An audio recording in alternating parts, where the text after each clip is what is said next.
Now, I travel a lot with this mission year thing. And I travel all over the country. Actually, I'm traveling all over the world now. And I like to travel. I always traveled a lot, but the interesting thing is this, is that when I used to travel, what used to blow me away as I traveled around the world was how different places were. You know, the East Coast was different than the West Coast, the South from the North. I'd go to other countries, and it blew me away how different the world is. But as I'm traveling lately, you know what's weird? Is what's striking as you move around the world is not how different everywhere is, but it's all the same now. What you learn, especially as an American, is that America has spread out and America is everywhere. You go to Quito, Ecuador, and you can go to the Pizza Hut or McDonald's. You go to Haiti, and the kids are wearing Michael Jordan shirts and talking about the NBA. The most popular television show in the world, anyone know what it is? Baywatch. I can't figure that out. I mean, America is everywhere. In a real sense, those of you that are studying business or economics know this, that America has really emerged as the economic and cultural center of the universe. And you know, most of my Christian friends are thrilled about this. Democracy has triumphed. The Cold War is over and we won. Praise the Lord. You know, free market capitalism is expanding all over the world. We're opening up new markets. Isn't this wonderful? Everybody's getting what we've got. And I gotta tell you something. Most of my friends are thrilled. I'm scared to death. And what I'm scared of primarily is this. I'm scared that young people in other countries, as we spread America all over the place, are going to start buying the same cheap lies that the young people I've been working with in the city have been buying for 25 years. You say, what are you talking about? I'm talking about the lies, the great lies of America. You say, well, what are those lies? The first great lie I know is this. You want to know the first great lie of our culture? It's this.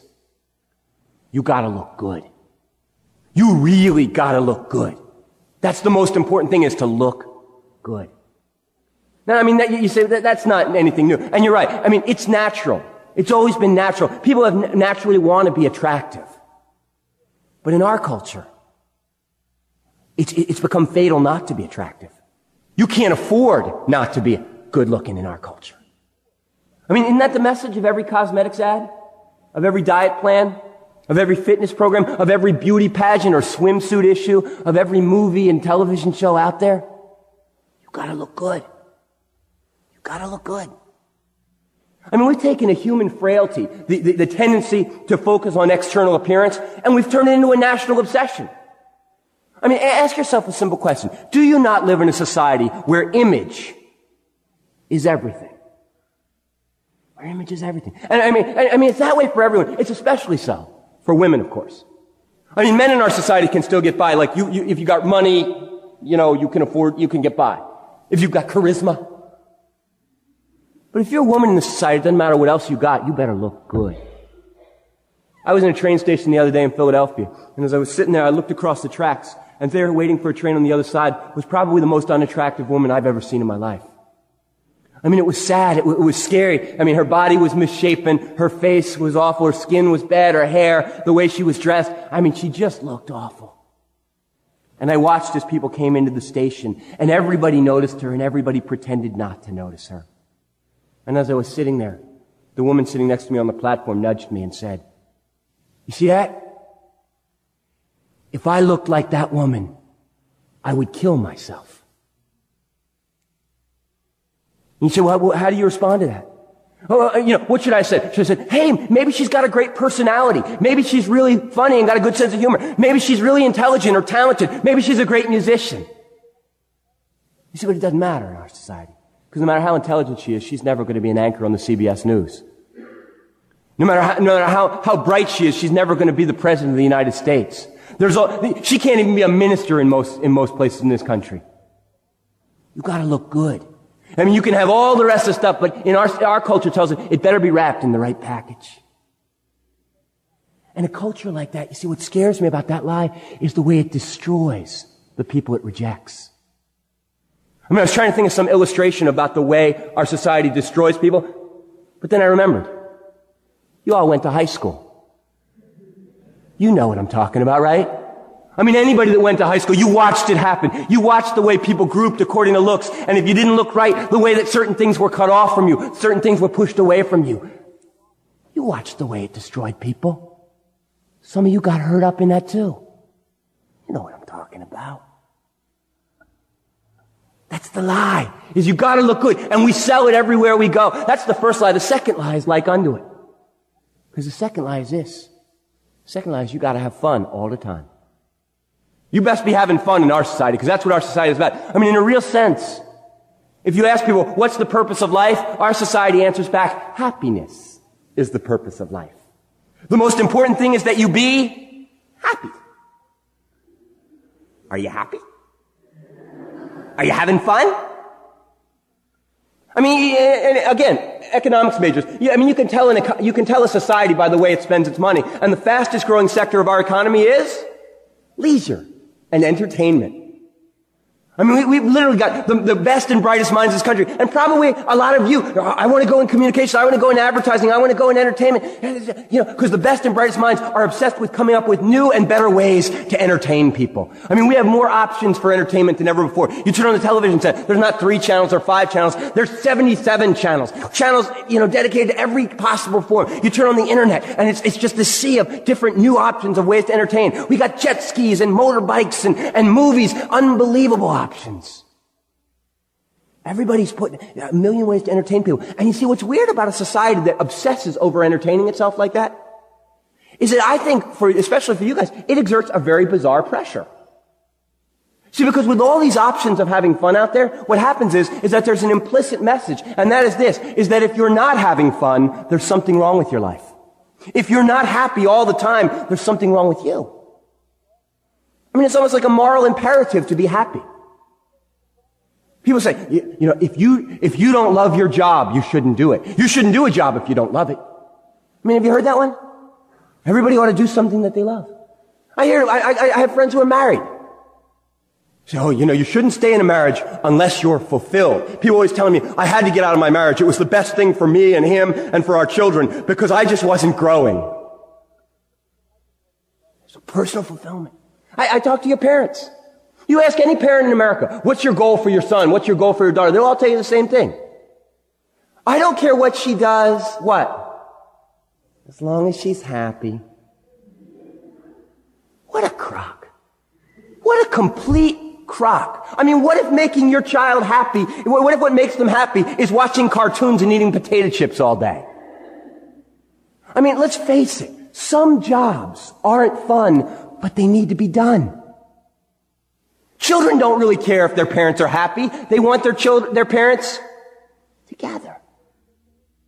You can't build a society on a foundation of personal fulfillment, where self-indulgence is like a virtue. But that's the lie. You gotta look good. You gotta have fun. And of course, the last big lie, the main lie, is predicated on the first two. Because the main lie is this. You want to know what the key to life is in this society? The key to life is buying stuff. You gotta buy stuff. That's the key. I mean, think about it. Isn't that the great triumph of America, of American advertising, is that we've turned the whole world into consumers. We've opened up all these new markets. What we've done is that we've created in people, any of you studying advertising know this, the real value of advertising is to create an insatiable desire in people for things that what? They don't need. You don't need to create desire for the things people need. You don't need to advertise, genuine human needs. You know, air, drink it up. Water, a really good thing. They don't come up with advertising campaigns for the things that people really need. But we've created a society in which people are obsessed, insatiably desirous of things. Not only do they need, literally, that didn't even exist 20 years ago. 90% of the consumer goods produced in this country did not exist 50 years ago.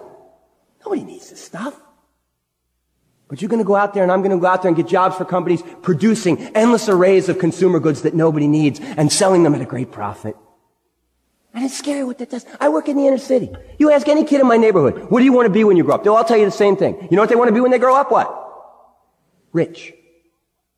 A lot of them tell you they want to be basketball players. Not because they love basketball, but because those are the richest people they've seen. They want to be rich. You say, why? Because they're obsessed with money? No, they don't care about money. They want the stuff that money buys.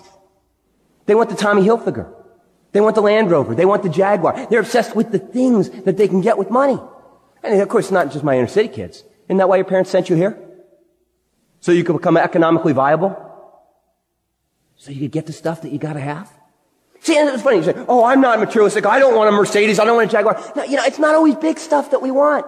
The question I gotta ask is, you wanna know if you bought into this thing? Here's the thing. There's something that you want, isn't there? Isn't there something that you want right now? And there's a little thought in the back of your mind that goes, when I get that, my life's gonna be better. When I get that car, that's really gonna help. If I could just have that stereo, I would make things a lot better. I mean, isn't there something? Because there's something in almost every one of us that says that if I could buy this thing, it would change my life. I mean, Christians are, we're getting duped by the same stuff. Christians are as fooled as everybody else is. I know that because I hang out in a Christian subculture. And you know what? You said the rest of the world's obsessed with appearance. I've never seen people more obsessed with appearance than Christians. You know? We look around. I mean, I go to these Christian music festivals and things. I don't know if you're into contemporary Christian music.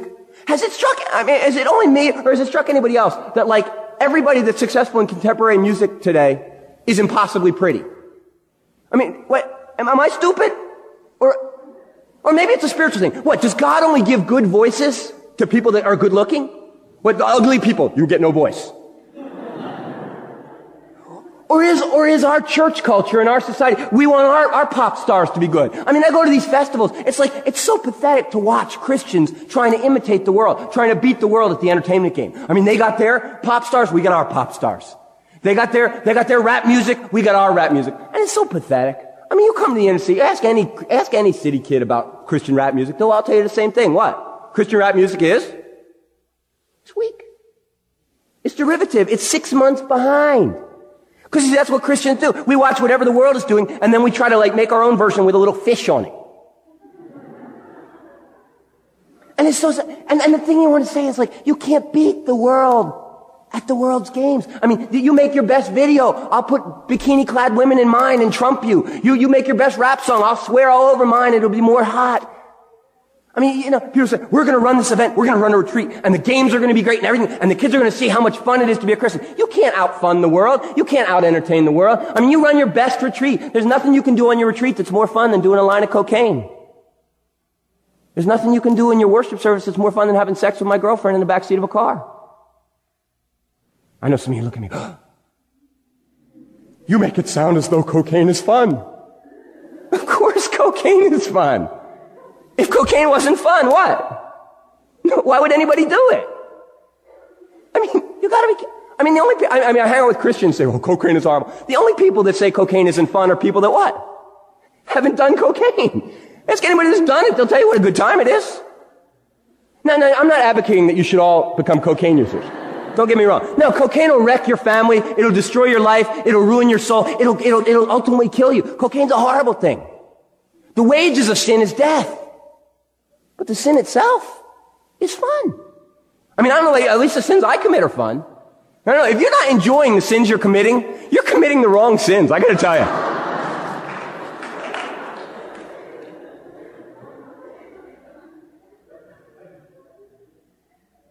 But we try to, they got theirs, we got our consumer goods. We say, oh, they want to buy stereos and stuff. We want to buy leather-clad Bibles. They got their Tommy Hilfiger. We got our own new designer brand. WWJD. I'm sorry, I got a catalog the other day with WWJD wear. They had literally over 300 items in this catalog. I mean, t-shirts, sweatshirts, jackets. I mean, at the back of the thing, they had a gold WWJD ring selling for $375. Now, folks, I don't mean to be harsh, okay? But you want to know what would Jesus do? I'll tell you the first thing. You just wouldn't be buying no stinking $375 ring while there are little children all over the world starving to death. But we bought this stuff. They get the Christian testimonies at these events. All these Christians, they always have testimonies. I don't know if you have big testimony things here. They always get, I go to these events and they always have famous, Miss Alabama, Christian, beauty pageant winner, comes up and she sings a gospel song. And then she gives her testimony. So I just want to thank the Lord for what He's done for me. And you're saying the Lord and 2 plastic surgeons, honey.